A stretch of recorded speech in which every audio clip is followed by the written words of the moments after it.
Hi hello ನಮಸ್ಕಾರ ಎಲ್ಲ ಪ್ರೀತಿಯ ಚಾಲಕ ಮಿತ್ರರಿಗೆ. ಸ್ನೇಹಿತರೆ, ಮೋಟಾರ್ ವೆಹಿಕಲ್ ಆ್ಯಕ್ಟ್ ತಿದ್ದುಪಡಿಯಾದ ನಂತರದಲ್ಲಿ ಕರ್ನಾಟಕಕ್ಕಿಂತಲೂ ಕೂಡ ಮಹಾರಾಷ್ಟ್ರ ಇಡೀ ದೇಶದಲ್ಲಿ ಹಲವಾರು ವಿಚಾರಗಳಲ್ಲಿ ಮಾದರಿಯಾಗಿ ಬದಲಾವಣೆ ಆಗ್ತಾ ಇದೆ. ಸ್ನೇಹಿತರೆ, ತಮ್ಮೆಲ್ಲರಿಗೂ ಕೂಡ ತಿಳಿದಿರುವ ಹಾಗೆ ಹಲವಾರು ವಿಚಾರಗಳಲ್ಲಿ, ಅದರಲ್ಲೂ ಬೈಕ್ ಟ್ಯಾಕ್ಸಿಗೆ ಸಂಬಂಧಪಟ್ಟಂತೆ ಮಹತ್ವದ ನಿರ್ಧಾರಗಳನ್ನು ಕೈಗೊಳ್ಳೋದ್ರಲ್ಲಿ ಮಹಾರಾಷ್ಟ್ರದ ಸಾರಿಗೆ ಸಚಿವಾಲಯ ಮತ್ತು ಮಹಾರಾಷ್ಟ್ರ ಸರ್ಕಾರ ಕಠಿಣ ನಿಲುವುಗಳನ್ನು ತೆಗೆದುಕೊಳ್ಳೋದ್ರಲ್ಲಿ ಪ್ರತಿದಿನವೂ ಕೂಡ ಒಂದು ಹೊಸ ಕಾನೂನುಗಳನ್ನು ತರೋದ್ರ ಜೊತೆಯಲ್ಲಿ ಮಹತ್ವದ ನಿರ್ಧಾರಗಳನ್ನು ಕೈಗೊಳ್ತಾ ಇದೆ. ಅದರ ಜೊತೆಯಲ್ಲಿ ಇವತ್ತೊಂದು ಮಹತ್ವದ ನಿರ್ಧಾರವನ್ನು ಕೈಗೊಳ್ಳಲಾಗಿದೆ. ಸ್ನೇಹಿತರೆ, ಯಾರೆಲ್ಲ ಮೊಟ್ಟ ಮೊದಲನೇ ಬಾರಿಗೆ ವಿಡಿಯೋವನ್ನು ನೋಡ್ತಾ ಇದ್ದೀರಾ, ತಾವುಗಳು ಸಬ್ಸ್ಕ್ರೈಬ್ ಮಾಡೋದ್ರ ಮುಖಾಂತರವಾಗಿ ಒಂದು ಚಾನಲ್ಗೆ ಬೆಂಬಲವನ್ನು ಕೊಡಬೇಕು ಅಂತೇಳಿ ಕೇಳ್ಕೊಳ್ತೇನೆ. ಸ್ನೇಹಿತರೆ, ಮಹಾರಾಷ್ಟ್ರ ಸರ್ಕಾರದಿಂದ ವಾಣಿಜ್ಯ ಸಾರಿಗೆ ಕ್ಷೇತ್ರದಲ್ಲಿ ಮಹತ್ವದ ಬದಲಾವಣೆ. ಮರಾಠಿ ಭಾಷಾ ಪರೀಕ್ಷೆ ಕಡ್ಡಾಯ.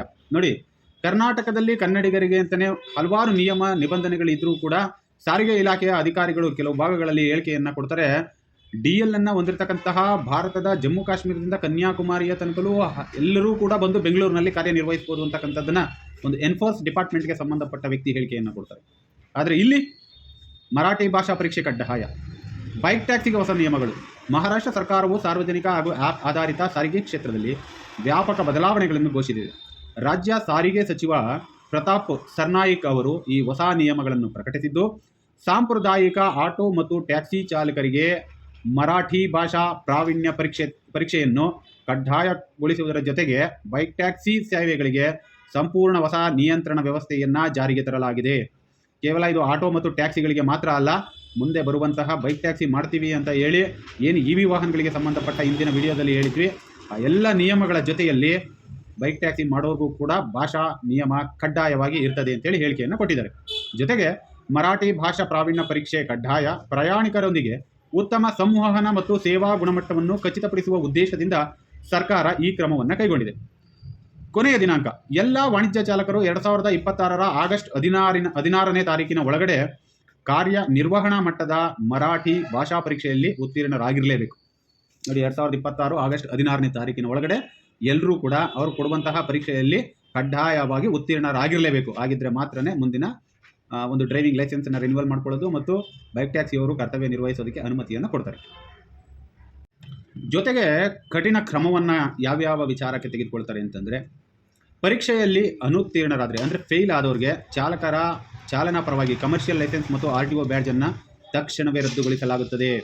ಹಿಂದೆ ಇದ್ದ 500 ದಂಡದ ಬದಲಿಗೆ ಈ ಕಠಿಣ ಕ್ರಮ ಜಾರಿಯಾಗಲಿದೆ. ನೋಡಿ, 500 ರೂಪಾಯಿ ದಂಡ ಹಾಕಿಬಿಟ್ಟು ತಪ್ಪು ಮಾಡೋನಿಗೆ ತಪ್ಪು ಮಾಡು ಅಂತಲೇ ದಾರಿ ತೋರಿಸೋದು ಮುಖ್ಯ ಅಲ್ಲ.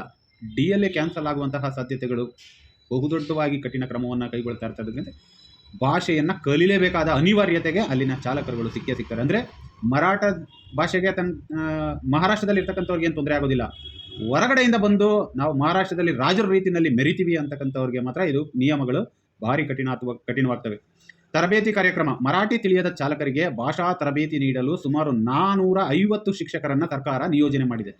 ನಿಮ್ಗೊಂದು ಪಕ್ಷ ಭಾಷೆ ಬರೋದಿಲ್ಲ ಅಂತಂದರೆ ನಿಮಗೆ ಭಾಷೆಯನ್ನು ಕಲಿಸೋದಕ್ಕೆ ಅಂತಲೇ 450ಕ್ಕೂ ಹೆಚ್ಚು ಟೀಚರ್ಸ್ಗಳನ್ನು ನಿಯೋಜನೆ ಮಾಡಲಾಗಿದೆ. ಇಲ್ಲಿ ಹೋಗಿ ಈ ಸೆಂಟರ್ಗಳಲ್ಲಿ ತಾವುಗಳು ಭಾಷೆಯನ್ನು ಕಲಿತು ಉತ್ತೀರ್ಣರಾಗುವಂತಹ ಕೆಲಸ ಕಾರ್ಯಗಳು ಮಾಡ್ಬೋದು. ಬೈಕ್ ಟ್ಯಾಕ್ಸಿಗಳಿಗೆ ಹೊಸ ನಿಯಂತ್ರಣ ನೀತಿ. ದೀರ್ಘಕಾಲದ ಅನಧಿಕೃತ ಕಾರ್ಯಾಚರಣೆಗಳ ವಿರುದ್ಧ ಕ್ರಮ ಕೈಗೊಂಡ ಬಳಿಕ 2026 ಆಗಸ್ಟ್ 1ರಿಂದ ಆ್ಯಪ್ ಆಧಾರಿತ ಬೈಕ್ ಟ್ಯಾಕ್ಸಿ ಸೇವೆಗಳಿಗೆ ಅಧಿಕೃತ ಮಾನ್ಯತೆ ನೀಡಿ ಹೊಸ ನಿಯಮಗಳಡಿ ಕಾರ್ಯಾಚರಣೆಗೆ ಅವಕಾಶವನ್ನು ಮಾಡಿಕೊಡ್ತಾರೆ. ಯಾವಾಗಿಂದ?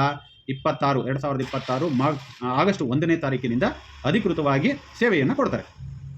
ಡೊಮೊಸೈಲ್ ಸ್ಥಳೀಯ ನಿವಾಸ ಕಡ್ಡಾಯವಾಗಿ ಕನಿಷ್ಠ 15 ವರ್ಷಗಳ ಮಹಾರಾಷ್ಟ್ರದ ನಿವಾಸದ ಪುರಾವೆ ಇರುವ ಡೊಮಿಸೈಲ್ ಪ್ರಮಾಣಪತ್ರ ಹೊಂದಿರುವವರಿಗೆ ಮಾತ್ರ ವಾಣಿಜ್ಯ ದ್ವಿಚಕ್ರ ವಾಹನ ಬ್ಯಾಡ್ಜ್ ನೀಡಲಾಗುತ್ತದೆ.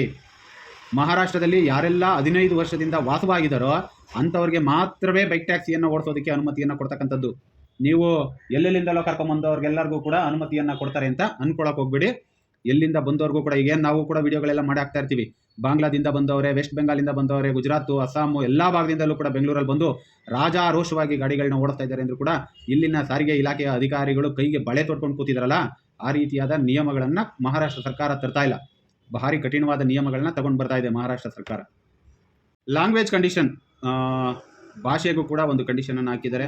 ಬೈಕ್ ಟ್ಯಾಕ್ಸಿ ಚಾಲಕರು ಮರಾಠಿ ಭಾಷೆಯ ಕಾರ್ಯನಿರ್ವಹಣಾ ಜ್ಞಾನವನ್ನು ಹೊಂದಿರಲೇಬೇಕು. ಕಲ್ಯಾಣ ನಿಧಿ ಹಾಗೂ ಶುಲ್ಕ. ಅಗ್ರಿಗೇಟರ್ ಸಂಸ್ಥೆಗಳು ಪ್ರತಿ ವಾಹನಕ್ಕೆ ದಿನಕ್ಕೆ 5 ರೂಪಾಯಿ ಪರವಾನಗಿ ಶುಲ್ಕವನ್ನು ಪಾವತಿಸಬೇಕು. ಜೊತೆಗೆ ಪ್ರತಿ ಪ್ರಯಾಣದ ದರದ 2% ಮೊತ್ತವನ್ನು ಮಾತ್ರ ಚಾಲಕರ ಕಲ್ಯಾಣ ನಿಧಿಗೆ ನೀಡಬೇಕು. ನೋಡಿ, ಒಂದು ದಿನಕ್ಕೆ ₹5 ಮತ್ತು ಪ್ರತಿ ಬುಕ್ಕಿಂಗಲ್ಲೂ ಕೂಡ 2% ಚಾಲಕರ ಕಲ್ಯಾಣ ನಿಧಿಗೆ ನೀಡಬೇಕು. ವಿದ್ಯುತ್ ವಾಹನ EV ನಿಯಮ ಸರ್ಕಾರ ಎಲೆಕ್ಟ್ರಿಕ್ ಬೈಕ್ಗಳ ಬಳಕೆಯನ್ನು ಕಟ್ಟುನಿಟ್ಟಾಗಿ ಜಾರಿಗೊಳಿಸಲಿದೆ. ರಾಜ್ಯದ 4 ಲಕ್ಷಕ್ಕೂ ಹೆಚ್ಚು ಅನಧಿಕೃತ ಪೆಟ್ರೋಲ್ ಬೈಕ್ ಟ್ಯಾಕ್ಸಿಗಳು ಕಾರ್ಯನಿರ್ವಹಿಸುತ್ತಿದ್ದು ಅವು ಮಾಲಿನ್ಯ ಮತ್ತು ಸುರಕ್ಷತಾ ಸಮಸ್ಯೆಗಳಿಗೆ ಕಾರಣವಾಗಿವೆ ಎಂದು ಸರ್ಕಾರ ತಿಳಿಸಿದೆ.